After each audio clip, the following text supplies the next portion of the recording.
नमस्कार मित्रों, element classes के यूट्यूब प्लेटफॉर्म पे आपका बहुत बहुत स्वागत है। मेरा नाम विवेक है। मुख्य सेविका परीक्षा का एडमिट कार्ड भी आ गया है। यह हमारा 5वां प्रैक्टिस सेट है। 5 प्रैक्टिस सेट और आएंगे, मतलब 10 टोटल प्रैक्टिस सेट होंगे। हम लोगों ने 500 बेहतरीन प्रश्नों को सॉल्व कर लिए होंगे। जब हम परीक्षा के हाल में पहुंचेंगे अपनी परीक्षा देने के लिए, उसके पहले 21 तारीख को मैराथन क्लास होगी, जिसमें सभी जो विभिन्न आयाम है सब उसमें समाहित कर दिया जाएगा। आइए इस कक्षा को हम लोग प्रारंभ करते हैं। प्रश्नों की श्रृंखला आप देख ही रहे हैं। पहला प्रश्न, WHO का पूरा नाम। WHO का पूरा नाम क्या है? पहला option world health organization, world healthy organization, well healthy organization, well health organization. 4 option दिया है, तो हम जानते हैं WHO का full form world health organization. Healthy नहीं लिख देना है। वाई अगर नहीं पढ़े ठीक से तो हमारा 1 नंबर का सवाल गलत हो जाएगा। WHO का पूरा नाम वर्ल्ड हेल्थ ऑर्गेनाइजेशन, हिंदी में विश्व स्वास्थ्य संगठन। विश्व स्वास्थ्य संगठन, मुख्यालय जेनेवा। अगला, निम्नलिखित में से गर्भ निरोधक का सबसे प्रभावी साधन क्या है? Condom, Mala and copper T,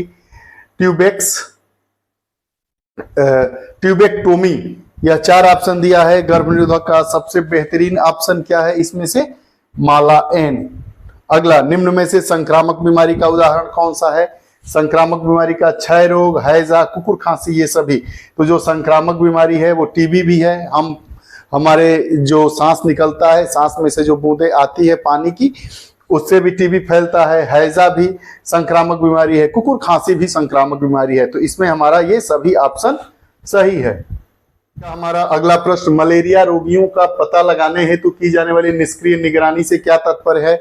मतलब मलेरिया जो रोगी होते हैं उनका पता लगाने के लिए जो निष्क्रिय निगरानी है, उससे आप क्या समझते हैं? 4 ऑप्शन दिया है। पहला दिया है कि इसके अंतर्गत पुरुष स्वास्थ्य कार्यकर्ता घर घर जाकर मलेरिया रोगी का पता लगाते हैं। इसके अंतर्गत स्वास्थ्य केंद्रों तथा अस्पतालों में आने वाले बुखार के रोगियों से रक्त के नमूने लेकर मलेरिया की मौजूदगी का पता लगाया जाता है। इसके अंतर्गत एक्सरे परीक्षण द्वारा मलेरिया की उपस्थिति का पता लगाया जाता है। इसके अंतर्गत बलगम परीक्षण द्वारा मलेरिया के रोगियों की पहचान की जाती है। तो हम जानते हैं कि मलेरिया के रोगियों के लिए पहचान के लिए क्या किया जाएगा? इसके अंतर्गत स्वास्थ्य केंद्रों तथा अस्पतालों में आने वाले बुखार के जितने रोगी रहेंगे उनका ब्लड निकालकर और जांच किया जाएगा। अगला हमारा कौन सा राष्ट्रीय स्वास्थ्य कार्यक्रम वर्ष 1995 है? ये मिसप्रिंट हो गया है, ये 1995 है। प्रारंभ किया गया था मध्याह्न भोजन कार्यक्रम, विशेष पोषण कार्यक्रम, समेकित बाल विकास योजना और उपयुक्त सभी। तो हम जानते हैं कि वर्ष 1995 में सबसे पहले तमिलनाडु में मध्याह्न भोजन कार्यक्रम प्रारंभ किया गया था।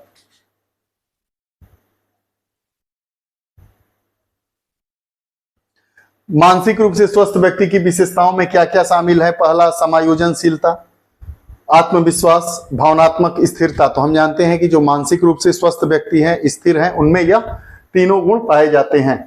निम्न में से विटामिन डी की कमी से होने वाली कौन सी बीमारी है? रात्रि अंधता एवं कार्नियल जीरोसिस, रिकेट्स एवं ऑस्टियोमेलासिया, स्कर्वी, बेरी पेलाग्रा और एनीमिया।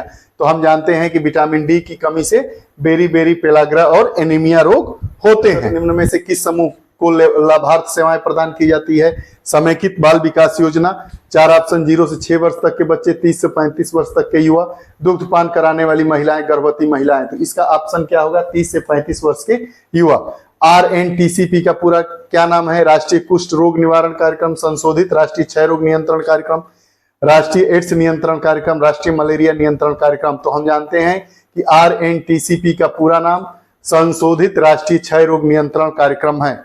अगला हमारा प्रश्न है, निम्न में से कौन सी अंतर्राष्ट्रीय स्वास्थ्य एजेंसी नहीं है? हम बार बार आपको बता रहे हैं कि प्रश्न को ध्यान से पढ़ना है। नहीं है और है, इसके फर्क को समझिए। 1-2 प्रश्न आपके मतलब थोड़े से भी अगर उसमें कंफर्म हो गए, आत्मविश्वास ज्यादा हो गया, तो ये प्रश्न गलत हो जाते हैं। तो दिया है कि निम्न में से कौन सी अंतर्राष्ट्रीय स्वास्थ्य एजेंसी नहीं है? यूनिसेफ, अंतर्राष्ट्रीय श्रम संगठन, इंडियन रेड क्रॉस सोसाइटी और खाद्य एवं कृषि संगठन। तो हम जानते हैं यूनिसेफ, ILO और FAO, खाद्य एवं कृषि संगठन, जिसका मुख्यालय रोम में है, ये सभी अंतर्राष्ट्रीय संस्थाएं हैं। लेकिन इंडियन रेड क्रॉस सोसाइटी अंतर्राष्ट्रीय संस्था नहीं है। अगर रेड क्रॉस सोसाइटी की बात किया जाएगा, केवल रेड क्रॉस रहता, तो ये अंतर्राष्ट्रीय संस्था हो जाती। केंद्र पर प्रदान की जाने वाली मातृ एवं शिशु स्वास्थ्य योजनाओं में शामिल है गर्भवती महिला को आयरन, फॉलिक एसिड की गोलियों का वितरण करना, गर्भवती महिला के 1 महीने के अंतराल पर आईटी के 2 टीके देना, गर्भवती महिला को स्वास्थ्य शिक्षा प्रदान करना। सभी तो हम जानते हैं कि जो उपकेंद्र होता है मतलब स्वास्थ्य केंद्र होता है उस पर प्रदान की जाने वाली मातृ एवं शिशु स्वास्थ्य सेवाओं में शामिल है ये सभी। नैतिक पहलू से आप क्या समझती हैं? ये वे नियम या सिद्धांत होते हैं जो सही व्यवहार करने के लिए बाध्य करते हैं। बी, ये रोगियों को नैतिकता का पाठ पढ़ाने वाले नियम होते हैं। ये विभिन्न नर्सिंग प्रक्रियाओं के बारे में जानकारी प्रदान करते हैं या इनमें से कोई नहीं। तो हम जानते हैं कि नैतिक पहलू से क्या अभिप्राय है, ये वे नियम या सिद्धांत होते हैं जो कि सही व्यवहार करने के लिए बाध्य करते हैं। अगला, यूएनएफपीए का पूरा नाम क्या है? पहला हमारा ऑप्शन है United Nations international child emergency fund, दूसरा अंतर्राष्ट्रीय विकास के लिए संयुक्त राज्य एजेंसी, उसके बाद संयुक्त राष्ट्र जनसंख्या गतिविधि कोष और उपयुक्त में से सभी। तो हम जानते हैं यूएनएफपीए का नाम है संयुक्त राष्ट्र जनसंख्या गतिविधि कोष, ऑप्शन सी। आगे, कि निम्न में से कौन सा टीका 1 वर्ष की आयु के पश्चात लगाया जाता है? बीसीजी का टीका, हेपेटाइटिस बी का प्रथम टीका, खसरे का प्रथम टीका या डीपीटी की बूस्टर डोज। तो निम्न में से 1 वर्ष की आयु के पश्चात लगाया जाने वाला टीका क्या है? डीपीटी की बूस्टर डोज। अगला प्रश्न, शिशु मृत्यु दर से आपका क्या तात्पर्य है? पहला ऑप्शन, किसी क्षेत्र में 1 वर्ष में 1000 की अनुमानित मध्य वर्ष जनसंख्या पर होने वाले कुल जीवित जन्मों की दर, दूसरा किसी क्षेत्र में 1 वर्ष में 1000 की अनुमानित मध्य वर्ष जनसंख्या पर होने वाली मृत्यु की संख्या, तीसरा 1 वर्ष में 1000 जीवित पैदा हुए बच्चों पर उसी वर्ष गर्भावस्था, प्रसवता, सूतिका अवस्था के दौरान गर्भावस्था या प्रसव संबंधी समस्याओं के कारण महिलाओं में होने वाली मृत्यु की संख्या, 1 वर्ष में 1000 पैदा हुए जीवित बच्चों पर उसी वर्ष होने वाली शिशुओं की कुल मृत्यु संख्या। तो हम जानते हैं शिशु मृत्यु दर से हमारा अभिप्राय क्या हो गया? ऑप्शन डी, कि 1 वर्ष में 1000 जो जीवित बच्चे पैदा होते हैं उसी वर्ष उन्हीं में से कितने बच्चों की मृत्यु हो जाती है उसे मृत्यु दर कहते हैं। शिशु मृत्यु बीमारी का उदाहरण है संक्रामक। 2 प्रकार की बीमारियां होती है, एक संक्रामक संचारी और एक गैर संचारी। संक्रामक मतलब फैलने वाली बीमारी, क्षय रोग, कुष्ठ रोग, दस्त रोग, तो ये सभी संक्रामक बीमारियां हैं। अगला, निम्न में से अपरा या प्लेसेंटा के बारे में सत्य कथन कौन सा है? इसमें नर एवं मादा युग्मकों को मिलने की क्रिया अर्थात निषेचन की प्रक्रिया संपन्न होती है। उसमें निषेचन के बाद बने युग्मनज के आरोपण की क्रिया संपन्न होती है। यह वह संरचना है जो कि गर्भावस्था के दौरान माता एवं उसके भ्रूण के अंदर पल रहे गर्भस्थ शिशु के बीच पोषक पदार्थों, गैसों, उत्सर्जी पदार्थों आदि का आदान प्रदान करती है। चौथा ऑप्शन है, यह गर्भवती महिला का एंडोमेट्रियम होता है। तो हम जानते हैं कि प्लेसेंटा क्या है? वह संरचना होती है जो कि गर्भावस्था के दौरान माता एवं उसके भ्रूण के अंदर पल रहे गर्भस्थ शिशु के बीच पोषक पदार्थों, गैसों, उत्सर्जी पदार्थों आदि का आदान प्रदान करता है। पेपर में अगर कोई प्रश्न नहीं आता है और माइनस मार्किंग का नहीं है तो जो सबसे लंबा आंसर होता है उसी पे टिक लगा दिया जाता है। अब एपीएच से आप क्या समझते हैं? प्रसव पूर्व रक्तस्राव, प्रसव पश्चात रक्तस्राव, प्रसव पूर्व देखभाल। तो एपीएच मतलब प्रसव पूर्व रक्तस्राव से है। एमआर का पूरा नाम क्या है? शिशु मृत्यु दर, अंतिम मासिक चक्र, मातृ मृत्यु दर, जननी सुरक्षा योजना। तो आईएमआर का क्या है? शिशु मृत्यु दर। स्तनपान कराने वाली महिला को सूतिकावस्था के दौरान कितनी अतिरिक्त ऊर्जा लेनी चाहिए? 100 kilo calorie, 375 kilo calorie, 500 kilo calorie, 1000 kilo calorie. तो इसका ऑप्शन है 500 किलो कैलोरी की अतिरिक्त मात्रा लेनी चाहिए। अगला हमारा ऑप्शन है, निम्नलिखित में से बच्चों में रिकेट्स होने का प्रमुख कारण क्या है? Vitamin C, vitamin A, vitamin B और विटामिन डी। तो रिकेट्स किसकी कमी से होता है? विटामिन डी की कमी से रिकेट्स होता है। आज का, निम्न में से बच्चों में पाई जाने वाली संक्रामक बीमारी कौन सी नहीं है? संक्रामक बीमारी है और नहीं है, इसके फर्क को समझिए। पहला, पोलियो, कुकुर खांसी, आंतरी अवरोध, क्षय रोग। तो हम जानते हैं कि संक्रामक बीमारी कौन नहीं है? आंतरी अवरोध नहीं है। पोलियो, कुकुर खांसी और क्षय रोग ये कौन सी बीमारी है? संक्रामक बीमारी है। सामान्य रूप से वृद्धि एवं विकास करता है। एक बालक किस आयु में बिना सहारे के खड़ा होने में सक्षम हो जाता है? 2 से 3 माह, 11 से 12 महीने, 8 से 9 महीने और 23 से 24 महीने। तो हम जानते हैं कि सामान्य रूप से 12 महीने में बिना सहारे के खड़ा हो जाता है। 11 से 12 महीना। चिकन पॉक्स किस प्रकार का संक्रमण है? वायरल संक्रमण, बैक्टीरियल संक्रमण, प्रोटोजोआ के कारण होने वाला संक्रमण। यह जन्मजात गुणसूत्रीय असामान्यता के कारण होता है। तो चिकन पॉक्स क्या है? संक्रमण है। तो इसका ऑप्शन क्या हो जाएगा? वायरल संक्रमण। टीबी मतलब क्षय रोग। किसके द्वारा फैलता है? बिंदुक संक्रमण के द्वारा। अगला प्रश्न, निम्नलिखित में से कौन सा टीका 6 सप्ताह की आयु पर लगाया जाता है? पेंटावेलेंट का टीका, ओपीवी का टीका, रोटावायरस का टीका या ये सभी टीके? तो हम जानते हैं कि 6 सप्ताह की आयु पर यह सभी टीके लगाए जाते हैं। Rotavirus, OPV, oral polio vaccine और पेंटावेलेंट का टीका। आगे, क्षय रोग की रोकथाम हेतु दी जाने वाली वैक्सीन किस मार्ग से दी जाती है? आईएम इंजेक्शन, आईडी इंजेक्शन, मुंह द्वारा, ये सभी? तो हम जानते हैं कि क्षय रोग की रोकथाम हेतु दी जाने वाली वैक्सीन आईडी इंजेक्शन है। अगला, एचआईवी संक्रमित रोगी के उपचार हेतु ली जाने वाली थेरेपी कौन सी है? MDT therapy, ART therapy, darts therapy या फोटोथेरेपी? तो हम जानते हैं कि एचआईवी संक्रमित रोगी के उपचार हेतु प्रयोग में ली जाने वाली थेरेपी का नाम एआरटी थेरेपी है।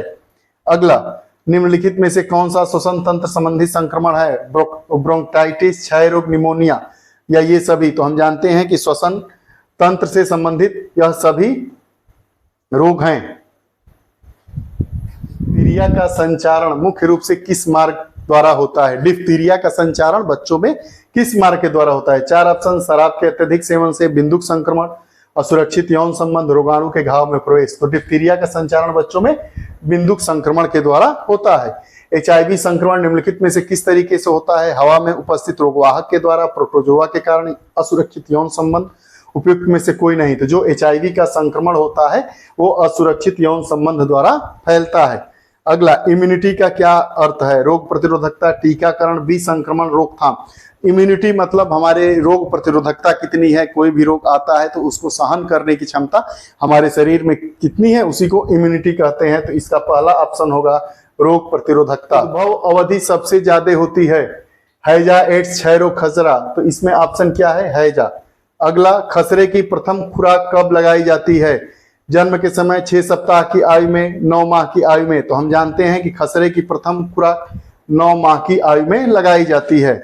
अगला, निम्नलिखित में से अभाव जनित या कुपोषण जनित रोग कौन सा है? क्षय रोग, वृक्कीय विफलता, स्कर्वी या हीमोफीलिया?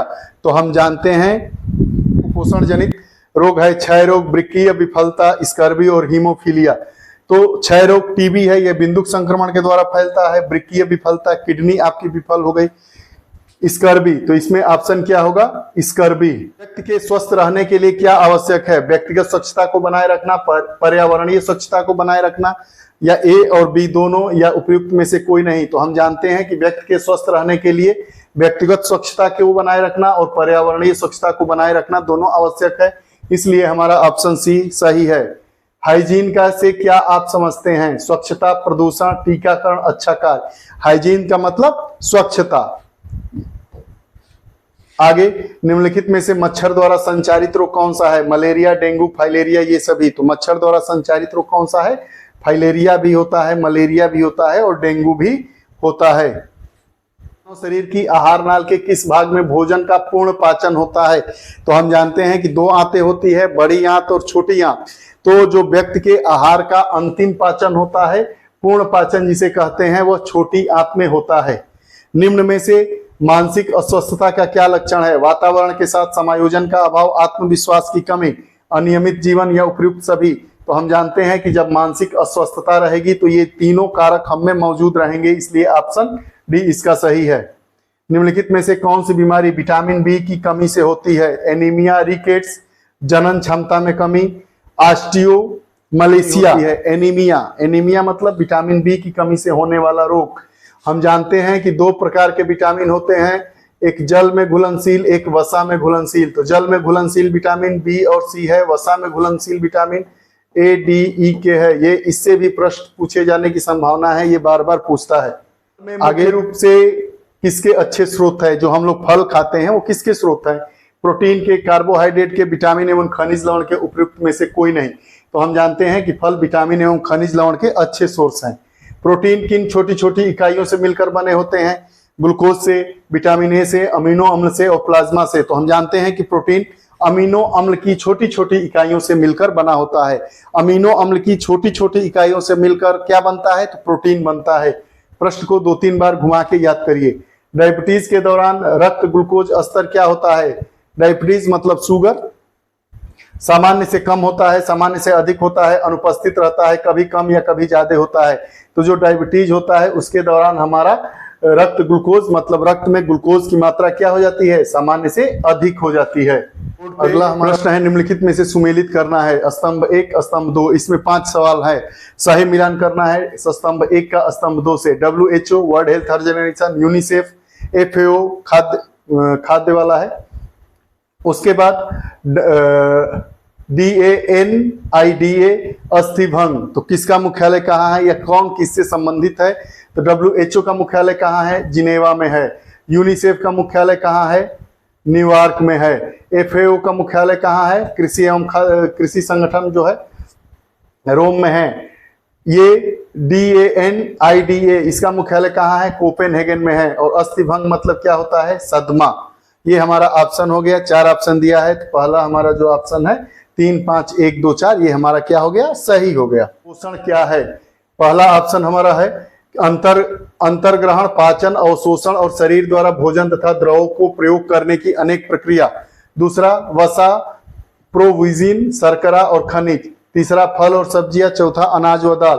तो पोषण क्या है, अंतर्ग्रहण, पाचन, अवशोषण और शरीर द्वारा भोजन तथा द्रवों का प्रयोग करने की अनेक प्रक्रिया को क्या कहते हैं, पोषण कहते हैं। अगला, राष्ट्रीय दुर्लभ रोग नीति 2021 का मुख्य उद्देश्य क्या नहीं है, दवाओं के स्वदेशी अनुसंधान और स्थानीय उत्पादन पर ध्यान बढ़ाना, दुर्लभ रोगों की उपचार की लागत को कम करना, शुरुआती चरणों में दुर्लभ रोगों की स्क्रीनिंग और पता लगाना, दुर्लभ रोग से पीड़ित रोगी को 50,000 रुपए की सहायता देना।